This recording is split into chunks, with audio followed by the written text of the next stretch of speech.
제2부 학술대회를 이어서 하도록 하겠습니다. 세 분의 선생님이 발표를 해주시는데, 첫 번째 디자이너 봄노야 작가 선생님께서 발표를 해주시고, 두 번째로 사진작가이신 정경호 선생님께서, 세 번째는 전병권 선생님께서 발표를 해주시겠습니다. 그 1부는 이제 시간 제약이 2부보다 좀 많았고요. 2부는 조금 더 여유가 있는데, 한 분당 이제 1시간씩 거의 지금 배분이 됩니다. 근데 지금 조금 한 10분 정도 늦어서 조금 줄이도록 하고요. 그 다음에 그 종합 토론을 마지막에 했는데 지금 이제 발표를 하고 토론까지 합해서 총 한 55분 정도씩 해주시면 거의 맞을 것 같습니다. 그러면 봄노야 선생님의 그 유럽의 경계어 인포그래픽스 사방세계의 제작 과정과 그 의미, 아마 이게 작년에 만들어진 거였죠. 그래서 그 내용을 소개를 해주시겠습니다. 네, 선생님을 모시겠습니다. 박수 부탁드립니다.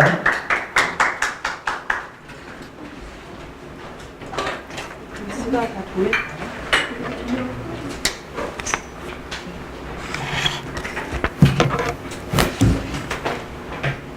잘 보이시나요? 네, 안녕하세요. 저는 봄노야라는 이름으로 작업과 기획을 같이 하고 있고요.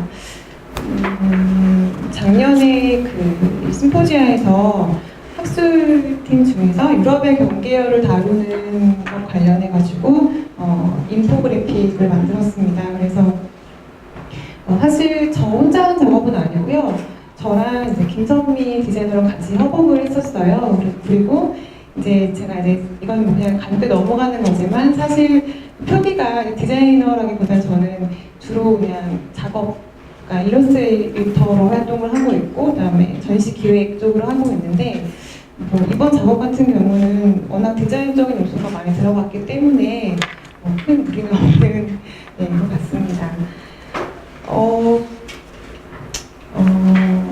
사실 오늘이 학술 행사이기 때문에 제가 뭘 어떤 식으로 얘기를 해야 될지 조금 고민을 했는데, 그냥 담담하게 작년에 작업을 어떻게 했는지를 좀 되짚어보고, 그다음에 인포그래픽이라는 그 의미가 협업할 때, 학술과 협업을 할 때 어떤 의미가 있었는지 그런 거를 그냥 쉽게 제 작업과 연결 지어서 말씀을 드릴 것 같고요. 아무래도 제가 활동하고 있는 예술 분야 쪽이 아니라 다른 쪽에 계시는 분들이 많은 것 같기 때문에 들으시면서 예술 분야와 협업을 할 기회가 있으시거나 혹은 저와 같은 방식으로 뭔가 이야기를 하고 있는 분들이 계시다면 오히려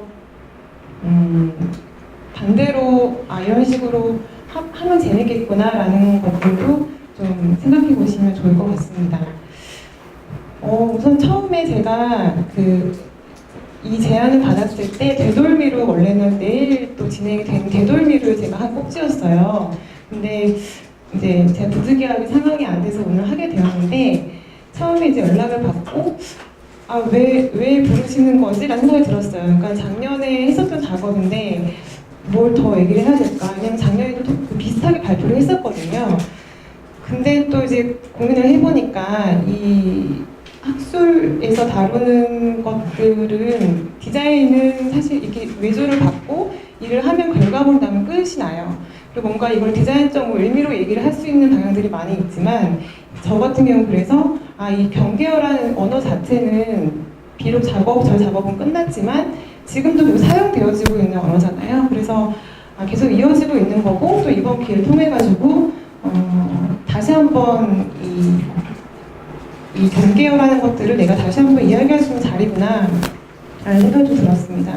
그래서 이런 마음을 이제 갖기까지도 저는 조금 시간이 걸렸어요. 왜냐하면 작년에 이 일을 제가 받았을 때 처음에는 재밌겠다.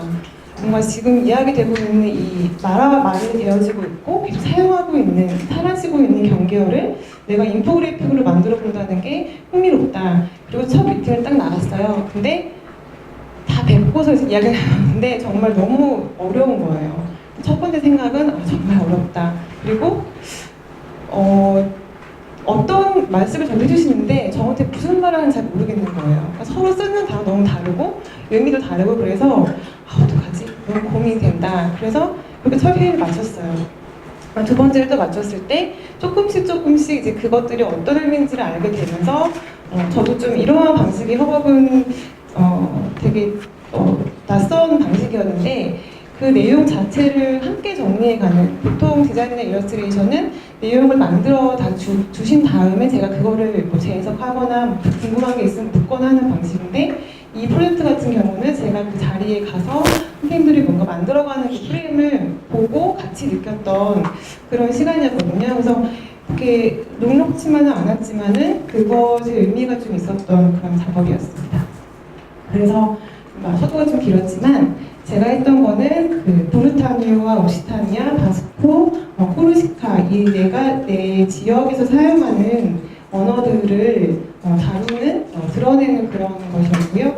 지도처럼 보시는 대로 간단히 설명드리면은 그 부르타니아 같은 경우는 이제 펠트어권 프랑스 북서부 쪽에 있는 지역이고, 그다음에 옥시타니아 같은 경우는 프랑스 남부 쪽, 그다음에 바스코 같은 경우는 스페인 내에 있지만 프랑스의 그 국경을 이렇게 국경의 접점지대라고 하죠. 그쪽에 위치하고 있고, 코르시카 같은 경우는 프랑스의 남동쪽 지중해에 위치하고 있는 지역입니다. 그래서 뭐 보시는 것처럼 지도상으로만 봐도 어떤 경계성이 느껴지는 그런 것이었고, 저도 이 작업을 통해서 그냥 흘리고 지나갔던 단어였어요. 그냥 들어봤죠. 코르시카 다 들어봤고, 여행지, 옥시타니아 알았지만은 거기에서 다른 언어로 쓰고 있는지 몰랐거든요. 그래서 그 출발부터 했던 것 같습니다. 다른 말을 쓰고 있구나. 그렇게 시작을 했었고, 혹시 이제 또 여기 계시는 분들이 저와 다른 분야에 계시니까 그래서 이제 인포그래픽이 뭐냐라고 이제 혹시 모르실 수 있을 것 같아서, 어쨌든 정보를 알기 쉽게 다른 사람한테 전하는 거거든요. 인포그래픽의 의미가 그걸 시각화시키는 것인데, 이제 첫 번째 질문점이 생겼습니다. 무엇을 우리가 어떻게 전해야 되는 것인가, 그런 고민들이 있었고, 또 인포그래픽 작업을 할 때 보통 디자인 능력도 중요하지만 해석 능력과 편집 능력이 중요한데, 과연 디자이너로서 어디까지 우리가 관여를 하고 이야기를 만들어낼 수 있을까, 이런 것들이 좀 중요했던 것 같습니다. 그래서 그 과정들을 좀 말씀을 드리겠습니다. 처음에 왼쪽은 이제 경계어에 대한 당시에 선생님들이 나눴던, 저희가 같이 나눴던 이야기들이고, 오른쪽은 이런 회의를 통해서 어떻게 인포그래픽으로 개념들을 도출해내는지 이렇게 그 과정을 보여주는 PPT고요. 제가 흥미로웠던 거는 유럽의 경계어를 우리나라, 이 한국에서 지금 국내에 계시는 선생님들이 새로운 개념으로 뭔가 연결을 지었다라는 거였어요. 행랑이라는 그 개념이 도입이 되었던 게 굉장히 재미있었습니다. 그래서 행랑, 대문에 딸린 방, 그다음에 드나드는 사람들을 위한 방, 오른쪽에 보이는 저 사진인데요.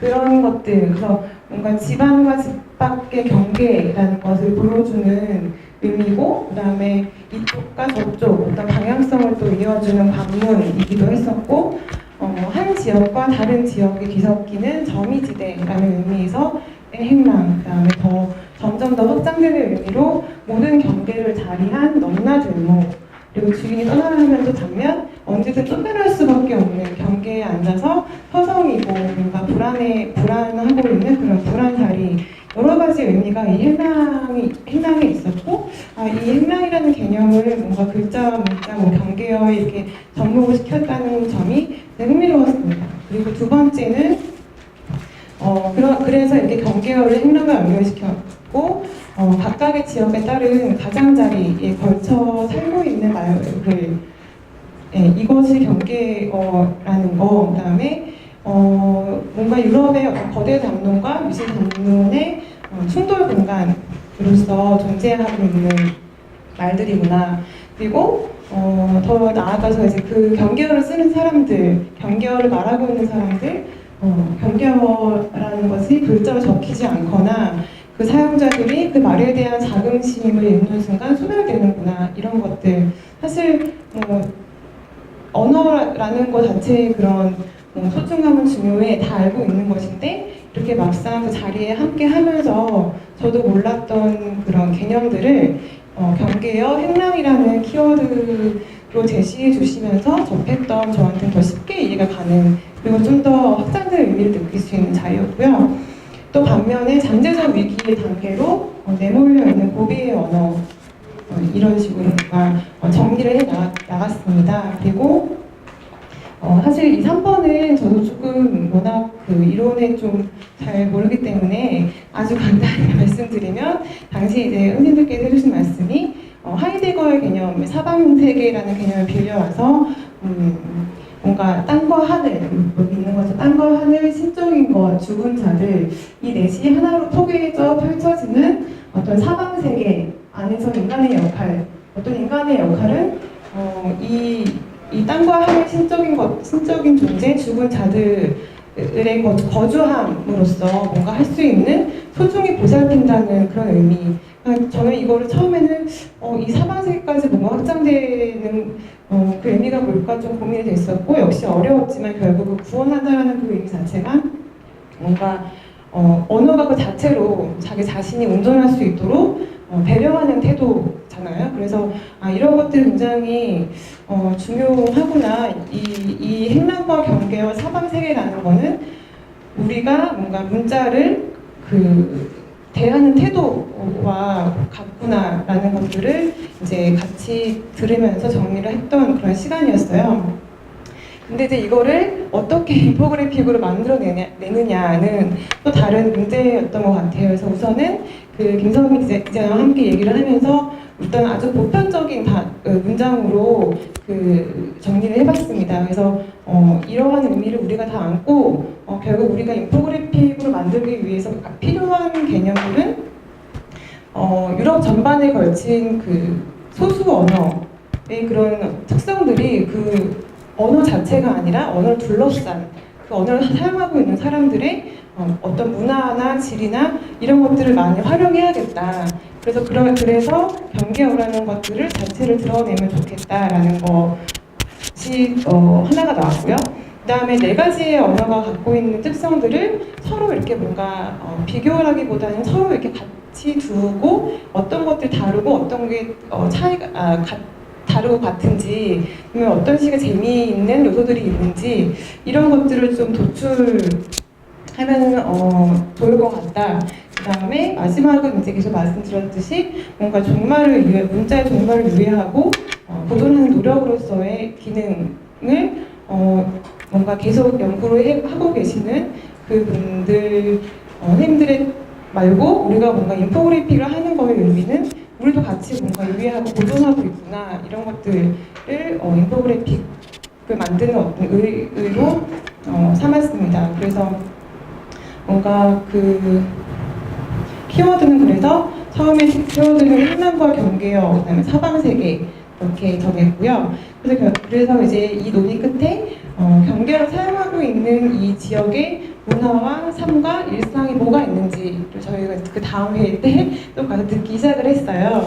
그때도 너무 어려운 거예요. 너무 많은 거예요. 정말 너무나 풍성한 문화가 있었고, 또 그것을 그 지역 하나만을 연구하는 선생님들이 갖고 계시는 그 지식도 너무 풍부하고, 이걸 어디서부터 어떻게 정리를 해나가야 될지 굉장히 어려웠던 과정이에요. 그래서 그것도 이렇게 정리를 좀 해보았습니다.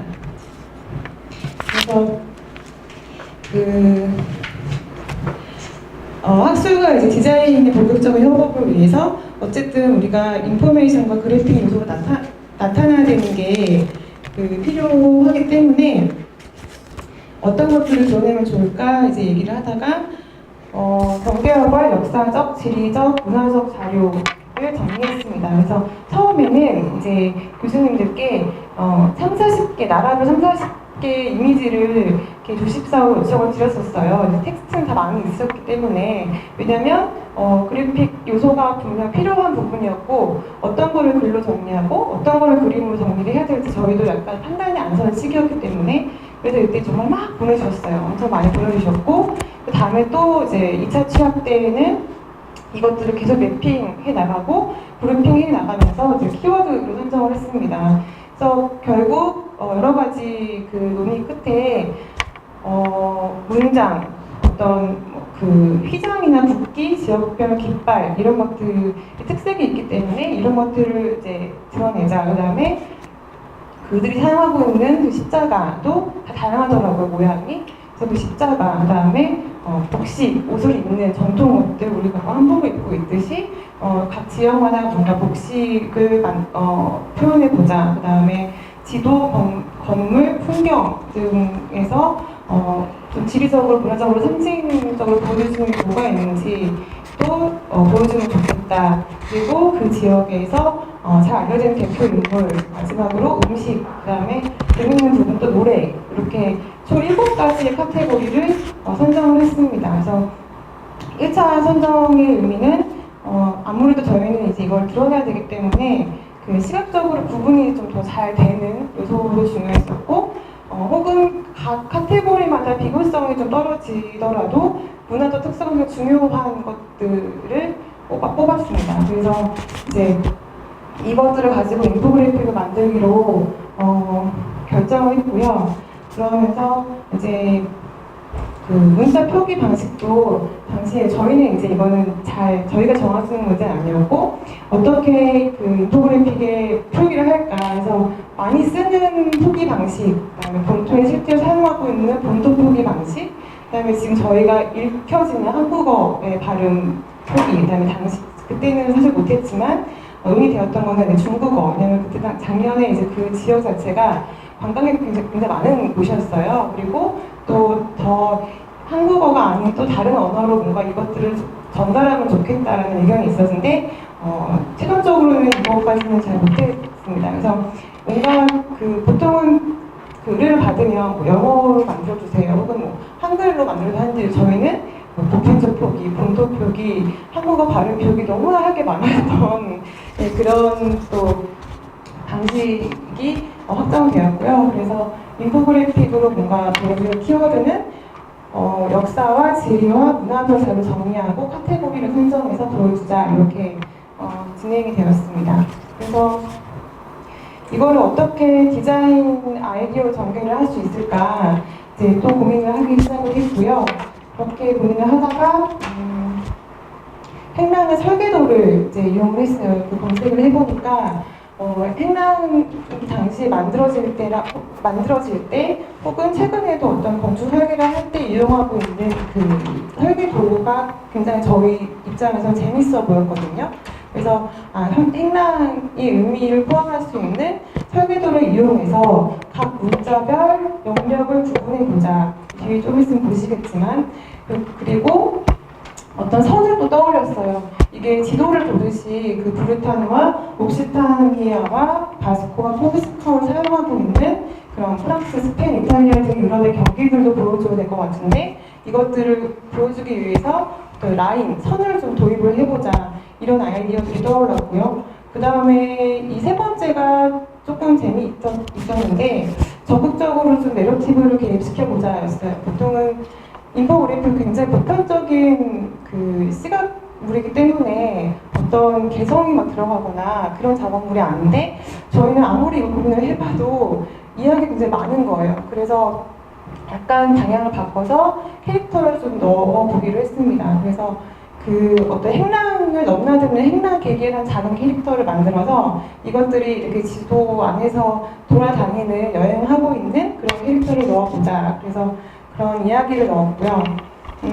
그리고 맨 마지막에 사방세계라는 의미는 조금 가볍게 저희가 해석을 했었고, 이걸 4개의 구역으로 나누되 오갈 수 있는 통로, 문이라는 개념을 통해서 뭔가 구분이 되어 있지만 그것들이 각각 연결되어지고 넘나들 수 있는 그런 구조를 만들어 보자, 이렇게 고민을 했었고요. 그리고 마지막으로 그 디자인이 막 한창 되고 있을 때 나왔던 재미있는 아이디어였던 그 선생님들이 소개해 주신 민요, 가요 이것들이 굉장히 재미있었어요. 왜냐면 이게 이제 그 말이라는 그 글자라는 게 이제 말로 전해지고 노래하면서 뭔가 발화가 되는 거잖아요. 그리고 그런 전파력도 굉장히 있었기 때문에 그러면은 인포그래픽에 민요와 가요를 쓰면 좋겠다. 그래서 그때 주신 캐릭터 이름이 있었나요? 캐릭터 이름 그때 안 정했어요. 그냥 행랑계였던 것 같아요. 네, 행랑계. 그래서 민요와 가요의 노랫말을 드러내는 방식으로 했습니다. 그래서 이제 주요 키워드는 영역을 구분하고 각각의 영역 구분하되 라인을 도입해서 연결짓고 캐릭터를 삽입하는 거 이렇게 세 가지로 키워드를 만들었었습니다. 그래서 지금 갖고 계실 텐데 거기 보시는 그 파란색 인포그래픽이 저희 결과물이거든요. 그래서 이거 너무 작죠? 이게 원래 큰 사이즈인데 이번에 패키지에 넣으면서 좀 작게 뽑았거든요.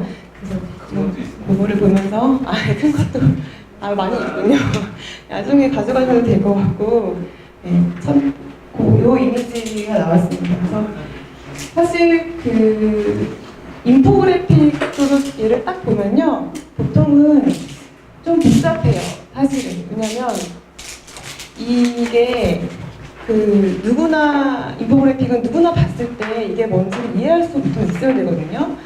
이제 물론 저희는 다 웬만하면 읽으면서 이해할 수 있지만 직관적으로 딱 보면 이게 아주 깔끔하게 뭔가 뭐 비교되거나 구분되거나 정확히 뭐 이렇게 카테고리화 되는 그런 기능들이 아니라 저희가 했던 건 좀 펼침면 같은 구성이었습니다. 그래서 여기 보시면은 이렇게 행랑의 설계도는 요거예요. 여기 바깥에 프레임인데 이게 행랑의 설계도를 이용해가지고 쭉 디자인의 어떤 큰 프레임으로 잡았고요. 그리고 네 가지의 쓰는 그 언어를 이렇게 배치를 하고 각각 보시면 이렇게 틈을 줬어요. 어떤 사이에 넘나들 수 있는 문을 만들어줘서 조그맣게 보이시나요? 혹시 작은 여기 어디 갔지? 네, 이렇게 행랑객이 있어요. 그래서 작은 행랑객이 각각 나라를 넘어가면서 마치 여행을 하는 그런 느낌으로 이런 행랑객을 넣었습니다. 근데 아주 보편적인 인포그래픽에서는 이런 행랑객의 개념은 잘 안 들어가요. 오히려 좀 방해가 되거든요. 저희는 좀 일러스트레이션의 요소를 살려서 그런 내용을 더 많이 살렸으면 좋겠다는 취지로 캐릭터를 넣었고요. 그리고 이 보시면은 이제 사진, 이미지, 인물이나 이런 것들은 그림이나 아주 간단히 보통 생각하면은 화장실에 이렇게 남녀표시 있잖아요. 보통 인포그래픽 하면은 그런 아주 단순한 뭐 지하철에 있는 표시라든지 그렇게 딱 명확한 것들이 있지만 그걸로 이 문화라는 걸 드러낼 수가 없었어요. 그래서 저희는 사진하고 일러스트레이션을 섞어가지고 이렇게 배치를 했습니다. 그리고 필요할 경우 뭐 이렇게 색이 좀 어떤 의상을 입었는지 색이 필요하거나 뭐 음식 같은 경우도 이 파란색이 아닌 컬러가 필요한 경우에는 이렇게 좀 일러스트레이션을 넣어서 설명을 하는 그런 구조로 되어 있었습니다.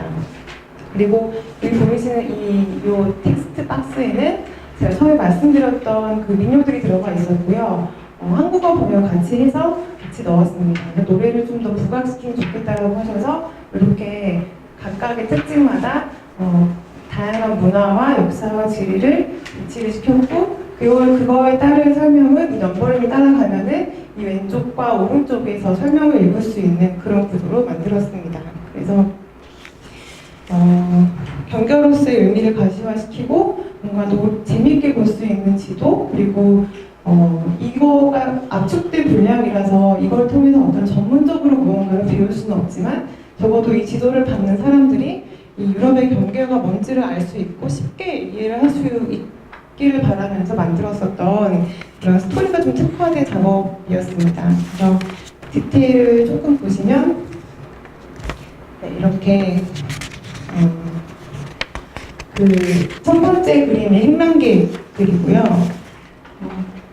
그다음에 두 번째 여기 펼침면으로 되어 있는 것들은 뭐 문장이나 십자가나 동물, 그다음에 복식, 약간 뭐 신화, 인물들, 네, 음식 이런 것들이 다양하게 섞여 있었어요. 좀 알록달록한 것들이고 그렇게 특징을 잡았고 이렇게 보이시는 것처럼 그러니까 설계도의 구조, 그다음에 사진을 삽입시키는 거, 그리고 표기도 이제 이렇게 원어 한글로 읽을 수 있는 해석할 수 있는 거, 본토로 표기하는 방법, 보편적인 방법, 그다음에 이제 실질적으로 표기되는 방법을 나눠가지고 표기를 했었습니다. 그리고 여기도 보시면 좀 잘 약간 이미 깨졌지만은 네, 그 민요의 노래 가사하고 한글로 번역해서 이렇게 넣었습니다. 그래서 이런 식으로 작업이 되었고요. 저 너무 막 힘없이 얘기를 하고 있는 것 같은데, 네, 그래서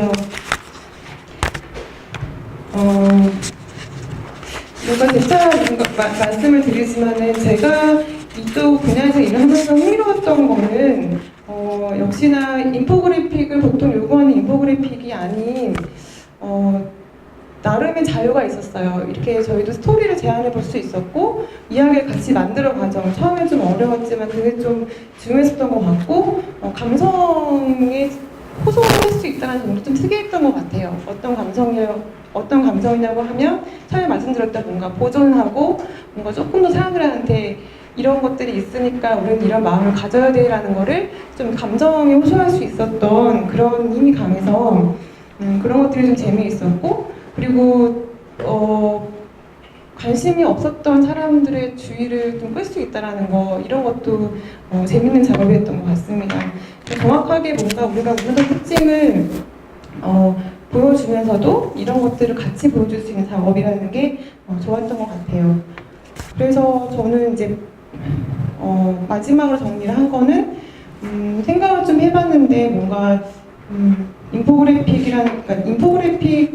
그러니까 이번 제가 만들었던 유럽의 경경 인포그래픽 작업이 어쩌면은 또 다른 언어를 복원할 수 있는 보관법은 아닐까라는 생각이 좀 들었고요. 네. 네. 그래서 읽으면서 말씀드릴게요. 뭔가 이제 첫 번째는 실제하는 지금 사용하고 있는 그 유럽의 경계어를 뭔가 국내 인문학적 성찰을 살펴보는 과정이 흥미로웠고 그걸 시각화할 수 있는 기회였던 것 같습니다. 현존하는 국내 학술계의 시선을 사실 이미지화한다는 것 자체가 기회가 좀 드문데 이거는 저의 작업뿐만 아니라 좀 이 심포지아 전체 행사의 제가 봤을 때 제일 큰 특징 중에 하나인 것 같거든요.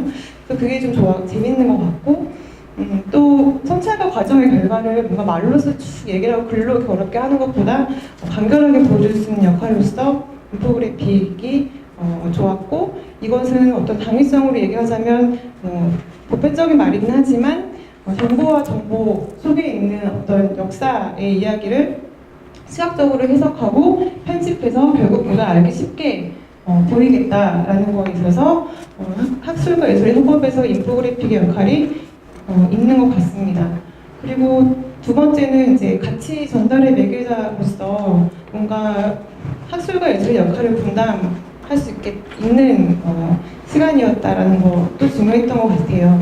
저도 뭐 이렇게 그렇다고 해서 작업을 할 때는 너무 바쁘기 때문에 그래 나는 막 뭔가 역할을 분담하고 있어 뭐 이렇게 아주 이렇게 좀 큰 그런 마음을 당시에는 품지 못했는데 되돌미를 통해서 저도 다시 생각해 보니까는 역할이 나름의 그래도 좀 그런 좀 이렇게 약간 분담하고 있는 느낌 그런 거 좀 있었던 것 같아요. 그래서 뭔가 사용자 중심으로 그러니까 인포그래픽을 가져가는 우리의 이야기에서 끝나는 게 아니라 그걸 받는 사람들이 보고 이해하고 읽기에 효과적인 방법으로서 예술이 더 많은 역할을 분담할 수 있고 또 그것을 계속 연구를 하고 계시는 분들이 계시고 또 이런 식의 역할 분담이 좀 재미있었고요.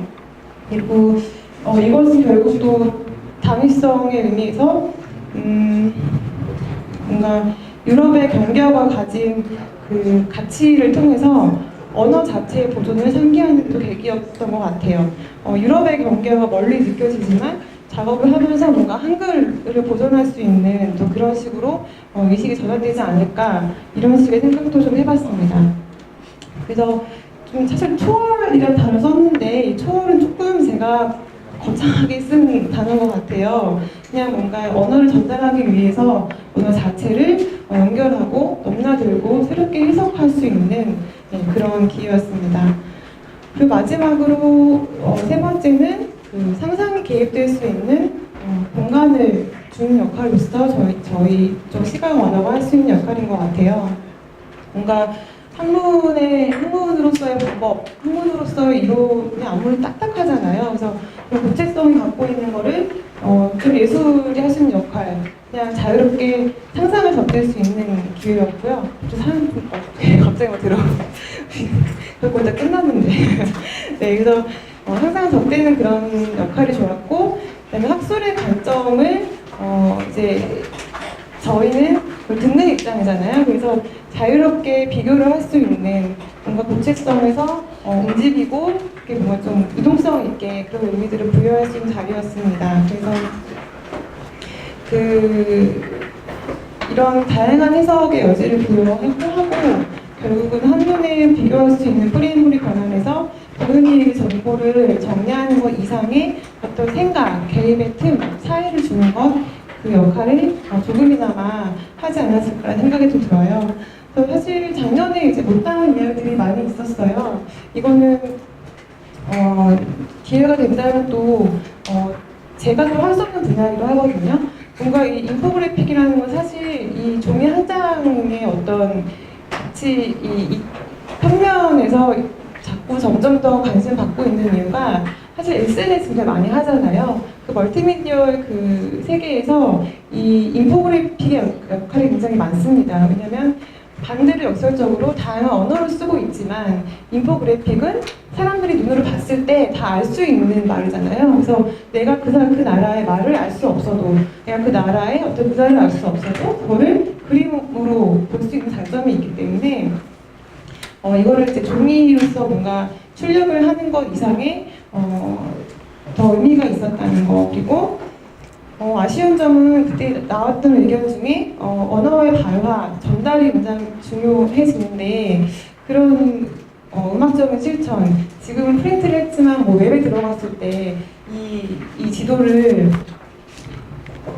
이렇게 눌렀을 때 여기 노래가 뭐 흘러나온다든지 아니면 뭔가 이 10번을 뭐 눌렀으면은 실질적으로 뭐 역사 같은 것들이 막 자료가 영상으로 제공된다든지 이런 식의 좀 멀티미디어 구축이 있었으면 조금 더 재밌지 않았을까? 이걸 실행할 수는 없었지만은 다음에 기회가 되면은 재밌을 것 같다라는 의견이 나왔습니다. 그래서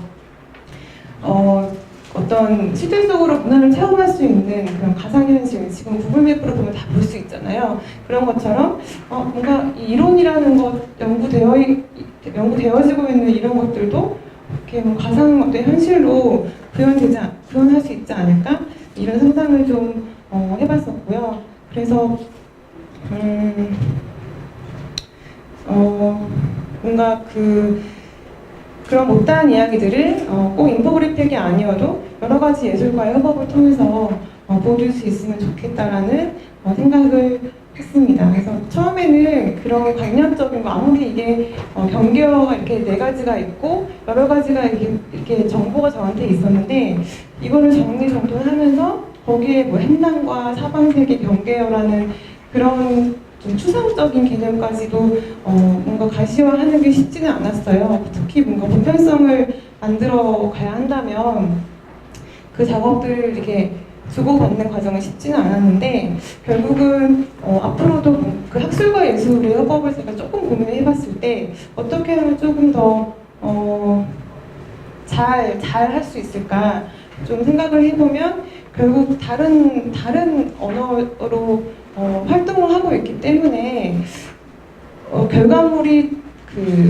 잘못 해석되지 않는 게 제일 중요한 것 같았어요. 뭔가 서로 각자의 분야에서 착오가 있거나 이해가 되지 않는 부분들이 있으면 굉장히 정확하게 짚어서 결국 그걸 사용하는 사람들한테는 적어도 잘못된 해석을 보여지지 않는 그런 책임감이 좀 필요한 것 같아요. 특히나 학술과 예술가의 협업 같은 경우는요. 그래서 그런 책임감을 좀 떠올리게 됐었고요.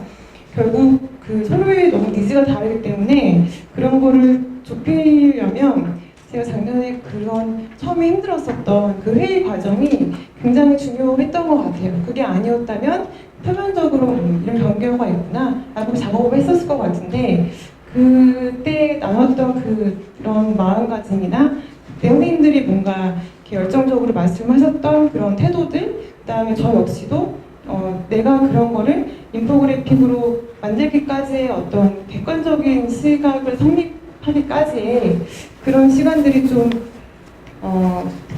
필요한 게 좀 이 학술과 예술의 협업에서 제일 중요한 게 아닌가 이런 생각을 좀 해보는 그런 과정이었습니다. 이상 발표를 마치겠습니다.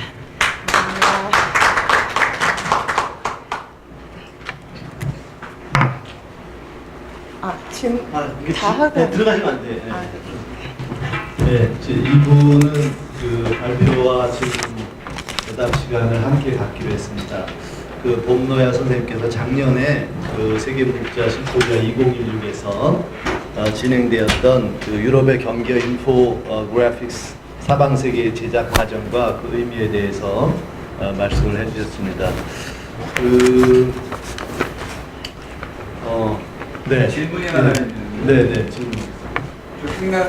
행남객이 이렇게 움직이는 버전도 한번 만들어보자 그런 것 같은데. 네, 맞아요. 네. 그거 상상을 좀 그 뒤에 해보신 적이 있으신지. 그래서 되돌리기 역할이 중요했던 것 같아요. 네. 사실 뭐 그냥 작업을 계속 하고 있었고 그냥 좀 까먹고 있었죠. 근데 다시 이 심포지아가 하고 이번에 그 기회를 주셔서 맞아, 무슨 그때 그런 얘기 했었고 이런 게 필요했었지라고 같이 얘기를 했어요. 같이 오늘 자리에 함께 하지는 못했지만은 그 성민 씨랑 얘기를 하면서 그런 얘기를 좀 했었습니다. 그래서 그 멀티미디어 부츠까지는 사실 저랑 그 김선민 씨가 할 수는 없는 역할이어서 아마 좀 더 기술적인 협업이 아마 필요하지 않을까 생각합니다. 민요들도 혹시 지금 보고 계신가요? 저- 거기 들어있는 민요들이 네네. 곡으로도 있었는데. 오늘요? 네. 네, 오늘 가지고 오고 오진 않았어요. 네. 네.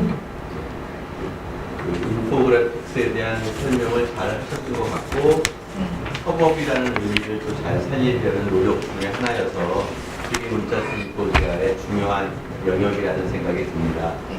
그런데 이제 이런 것들이 과연 늘 고민하는 게 학자와 예술가, 디자이너의 진짜 수평적 콜라보레이션이 되고 서로 간의 이득이 되어야지 누가 갑이고 누가 을이 되는 경우가 좀 많은 것 같아요. 네네. 그러니까 이제 학자는 내가 이렇게 많이 아니까 다 뱉어내고 디자이너는 그것을 그냥 네. 구현하고 뭐 이런 정도의 일방적 소통이면 사실은 조금 우리가 생각하는 콜라보레이션의 개념까지는 못 갔던 것 같은데 네네. 이거 하시면서 그런 수평적인 콜라보레이션으로 학계에서는 무엇을 얻었는가가 좀 궁금한 거예요. 그러니까 제가 논문을 쓰다 보면 제일 마지막 결론에 표를 하나 그리면 네. 이 논문이 다 일목요연해지거든요. 이것처럼 자기가 갖고 있는 지식을 인포그래픽스로 하면 거꾸로 학자도 나의 설명이 이런 부분이 부족했고 이런 걸 일반인에게 설명하려면 이런 걸 보완해야 되겠다라는 좀 깨달음이 있을 것 같아요. 그랬을 때 요 경결을 하신 분들은 디자이너로부터는 무엇을 얻었는가? 또 디자이너는 또 학자로부터 무엇을 얻었는가? 저는 그게 콜라보레이션의 달성을 측정하는 것이라고 생각이 들거든요. 그래서 그런 취지로 한 말씀 좀 부탁을 드려보고 싶습니다. 제가 이제 초반에 좀 말씀드렸듯이 좀 어려웠다고 말씀드렸잖아요. 근데 그거를 선생님께서 처음에 말씀해 주셨던 관계적인 부분, 그 갑과 을의 관계는 제가 아마 나이가 더 어리고 처음 일을 시작하는 사람이었으면 좀 이 협업 자체가 두려웠을 것 같아요. 왜냐면 나는 되게 어린 나이에 일을 하고 있는 사람인 건데 대부분 다 교수님들이 계셨고 그래서 그거 자체가 아마 처음에 쉽지 않았을 텐데 저 같은 경우는 그래도 이 처음에 제안 받았을 때 그걸 저한테 연결해 주신 분이 뭐라고 하셨냐면 기획이 필요한 인포그래픽 작업이라고 이제 저한테 제안을 주셨어요. 그래서 같이 이야기를 이렇게 듣고 정리를 해나가야 되는 시간이 필요하다.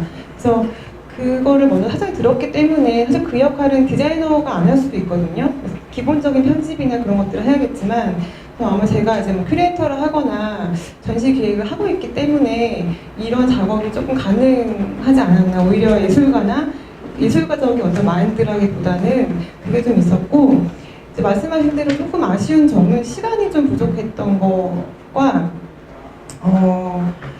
이렇게 어떤 과정을 만들어가는 그런 것 자체를 오히려 그 디자이너보다 더 전문적으로 할 수 있는, 그러니까 학술과 예술가의 협업 사이를 오히려 이해도를 높일 수 있는 매개자가 있었으면 훨씬 수월하게 됐겠다는 생각을 많이 했었어요. 뭔가 언어를 전달해주는 방식이라든지 그런 거 내용을 좀 더 정리를 착착 해주던가, 왜냐면 저희 같은 경우는 내용을 정리를 하긴 하는데 이게 아주 체계적이지는 또 못한 부분이 있었거든요. 그래서 오히려 중간에 약간 더 잘하는 어떤 매개자가 있으면 좋겠다라는 생각을 했었고, 그런 관계에서는 말씀드렸듯이 뭔가 어렵고 힘들었지만은 되돌아봤을 때 이게 결과물로서 절대 이야기할 수 없는 과정, 작업이구나라는 걸 많이 깨달았었던 기회였고요. 그래서 만약에 또 기회가 주어진다면 다음에 시간을 좀 넉넉히, 왜냐면 이것만 하면서 저희가 또 생활 활동을 하는 게 아니기 때문에 다양한 일을 동시에 하기 때문에 조금 더 넉넉한 시간이 있었으면 좋았겠다라는 뭐 그런 아쉬운 점이 좀 있었고, 학술계에서 보는 거는 부연 선생님이나 선생님께서 말씀해 주셔도 좋을 것 같아요. 학술계에서 판단하는 예술가의 협업 한 말씀 하셔도 좋을 것 같아요. 저는 이제 예술가로서의 협업을 하는 관점을 말씀드렸고, 어떠셨는지 힘들지 않았을까 싶어요. 선생님들도 뭔가 이렇게 좀, 저도 궁금하긴 합니다. 어떤 점이 힘드셨는지. 네. 어느 분이 대답을 해주시죠? 사실은 여기에 참여했던 분 교수님은 지금 안 계시죠? 그죠? 네, 옆에서 지켜보시는 분들일 것 같은데. 네. 질문을 이어서 네. 더 하자면, 사실은 학자와 디자이너 사이에 뭔가 매개자가 필요하다라고 네. 이제 말씀하셨는데 저는 거기에 동의하고요. 근데 매개자가 제3자가 되는 게 아니라 학자가 매개자로서의 역할을 하거나 디자이너도 매개자로서의 역할을 하는 그런 덕목을 개발해야 된다. 교수가 책만 보는 게 아니라 디자이너에게 어떻게 소통하면 더 좋은 그림이 나올지에 대한 감각까지 얘기함으로써 학문도 발전하는 것이거든요. 학문이 글로 표현하는 시대가 지나서 이제는 인포그래픽스까지 얘기되니까 어떤 식으로 인포그래픽스가 구현되는 것을 보면 내가 설명을 요걸 좀 더 부과해야 될 필요성이 있겠다라는 생각도 학자는 할 수 있을 것 같아요. 그래서 그런 협업을 통한 상호 발전이 난 중요할 것 같고요. 지금 이 프로덕트를 어떻게 효과적으로 내느냐라는 것은 1차적 목표고요. 사실은 학문이 이렇게 인포그래픽스를 만드는 과정 속에서 좀 더 콘크리트한, 좀 더 소통 가능한, 좀 더 새로운 장르의 이런 걸 발굴할 수 있으면 저는 이거에 의미가 산다고 생각해요. 그리고 이제 마지막으로 하나 더 말씀을 드리면, 이게 이제 한 1000년 된 장르잖아요. 뭐 한 종이로 치면 한 구텐베르그가 얼마 됐나요? 1300년 됩니다. 뭐 한 600년 됐다고 쳐봐요. 한 600년 된 장르거든요. 그 다음에 뭐 루터가 무슨 쫙 써가지고 교회당에 붙이고 했던 게 200년 됐나요? 300년 됐나요? 된 거란 말이에요. 지금은 한 200~300년 전의 장르를 그대로 나는 계속 왜 우리는 사용할까? 사실은 카톡에서 요즘에 넘기면서 보는 것들 많잖아요. 뭐 이런 장르로 만들어서 나는 이 내용을 그냥 동영상 필요 없이 내용만 카톡으로 볼 수 있는 버전으로 만드는 게 이렇게 어렵게 종이로 만들어서 이렇게 캐리지를 갖고 다니고 하는 것보다는 훨씬 커뮤니케이션 능력이 뛰어난 거다라는 생각이 들어서 아예 우리도 좀 그런 장르를 좀 다른 학술단체보다 먼저 실시해보면 어떨까라는 생각을 해요.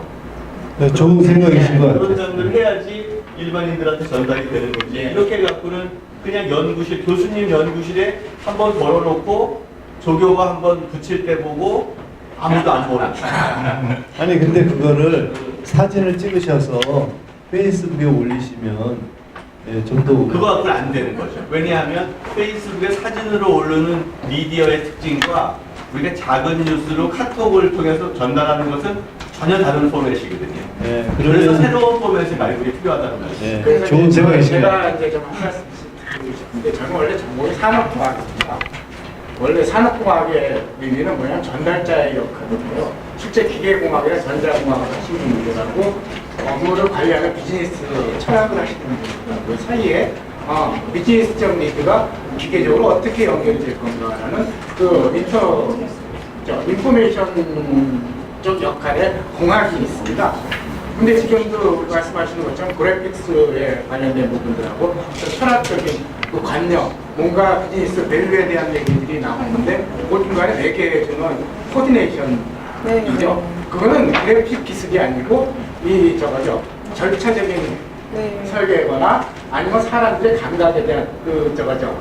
그 프로듀싱하는 이런 역할들이 지금 굉장히 중요한 새로운 지금 얘기하시는 카톡에서나 아니면 유튜브에 올라가는 이런 다양한 GIF나 동영상 아니면 고정 저거죠 아이코닉한 이런 것들을 만드는 어떤 기술을 어디다 갖다가 쓰면 제일 좋겠다라는 이런 저거 브로커들이 이제는 미래 산업의 핵심력이거든요. 전문가가 아니고 전문가들을 이렇게 컨덕팅하는 이런 지휘자들의 역할이 미래 우리가 저거죠 갖춰야 될 덕목이 되지 않겠냐. 그런데 실제 현장 경험이 있는 분들이 그쪽으로 자꾸 저거 진화해 나가야 되는데 저거 이제 그런 기회들이 마땅히 없으니까 자꾸 육성이 안 되는 것들이 좀 안타까운 부분이긴 한데요. 현장 경험이 없는 분들은 그렇게 이제 그런 저거죠 새로운 분야를 창조하지 못합니다. 그죠? 우리 산업이 지금 현재 갖고 있는 거는 그런 인프라들, 현장 경험이 많은 분들이 그런 어떤 매개적인 역할, 또 이거 영역을 넘나드는 이런 중간자적인 역할로서 자꾸 육성이 돼야 되고 그런 분들을 교육과 아니면 사회적인 어떤 그 기회를 창출하면서 만들어야 되죠. 지금 심포지아라는 것들도 각 분야에 있는 분들이 자기 얘기를 하고 하면서 서로가 어떤 기회, 지금 그 안에서 뭔가 이제 기회를 좀 저거죠. 끌고 나갈 수 있는 분들이 그 재능을 발굴하는 것이죠. 이미 있는 것들을 가지고 창조가 안 되는 겁니다. 그런 재능들이 누군가 필요해. 나는 이렇게 마무리는 해주시죠. 예. 네. 예. 그래서 그런 어떤 뭐랄까요 기회를 만드는 것이 우리가 이런 심포지아를 하는 이유가 아닌가. 굉장히 좋은 저거죠. 지식을 가지고 많은 노력을 하셨지만 그것이 실제 상업적으로 성공할 수 있는 기회. 아니면 대중적이거나 내가 생각하고 있던 어떤 만족을 만드는 가치에 대한 부분들은 또 다른 얘기라 이거죠. 누가 할지는 그건 아무도 모르는 일입니다. 그렇죠? 그렇지만 그런 사람들이 여기에 있는 어떤 학생 하나가 나는 이렇게 생각해. 그리고 이렇게 하면 좋겠다. 그러면 그 아이디어가 새로운 세상을 만들거든요. 네. 네. 저기 시간이 네네네. 지금 27분인데요. 혹시 부영상 선생님 하실 말씀 있으세요? 네. 아까 뭐 하실 말씀 있었던 것 같아서. 네. 그건 아닌데 그 제가 저기 그 봄내아 선생하고 이 작업을 이제 했는데요. 사실 이창현 선생님께서 거의 강권하시다시피 협업을 요구하셨는데 학술 감독으로서는 그게 좀 예사로운 말씀은 아니셨어요. 실천이 어려웠기 때문에. 근데 당시 지난해에 그 우리 예술 감독님하고 좀 코드가 잘 맞아가지고 봄내아 선생님은 소개를 받아서 저도 이제 학술 쪽에 4분을 섭외하고 이쪽에 2분이 하셔가지고 적극적으로 이제 계속 해오던 인프라 오피스 작업을 협업 1회 때 했었는데 1회 때는 거의 일방적이었어요. 학술 쪽에서 명령을 주고 디자이너는 그려내는 거였거든요. 그 결과는 아시겠죠? 이건 뭐 죽도 밥도 아닌 형태가 됩니다. 물론 정보력은 좋지만 가치가 좀 떨어졌던 것 같습니다. 그래서 방법을 좀 바꿔가지고 학술 쪽은 정보를 주고 설명을 하고 그거를 디자이너가 만든 뒤에 학술 쪽에 다시 보고 피드백을 줘서 2번, 3번, 4번 정도 이걸 업데이트 해 나가면 어떻겠는가. 실제로 시간이 없다고 하셨던 이유는요, 저희가 한 3개월 정도 작업을 한 결과입니다. 근데 3개월 가지고는 어림도 없어요. 이유가 그 그림 하나 가지고도 또 음식 하나 가지고도 뭐 이게 계속 논란이 되는 문제들이기 때문에 4가지를 하나로 만드는 것도 어려웠고요. 그 모든 작업을 해내신 분이시기 때문에 이미 이제 뭐 더 이상 드릴 말씀은 없고요. 이게 지금 이동규사 말씀하신 대로 갈 길이 너무 멀고요. 해낼 분이 필요한 겁니다. 아이디어는 많이 있지만 실제로 그걸 수행할 분은 많지 않아 가지고 그렇죠. 과정상으로는 상당히 어렵더라고요. 죄송합니다. 네. 네, 감사합니다. 그 마지막으로 저는 이제 이 인포그래피를 보면서 아까 그 이동규 선생님이 그 암각화, 네, 그게 떠올랐어요. 그러니까 이거 아주 원시 시대의 건데 다시 그 시각적으로 인포메이션 정보를 제공해주는 이런 거를 또 그리고 또 미래 시대에 이창현 교수님이 제시해 주셨듯이 뭐 디지털화된 미디어를 통해서 접근하는 그런 또 방식의 새로운 유형의 이제 인포그래피가 또 예상되겠죠. 앞으로 점차로. 네. 오늘 그러면 이로써 봄노야 선생님의 지난해에 진행되었던 인포그래픽스 사방세계 제작 과정과 그 의미에 대해서 발표해 주시고 또 질문에 대해서 대답해 주는 시간을 가졌습니다. 네, 고맙습니다. 박수로.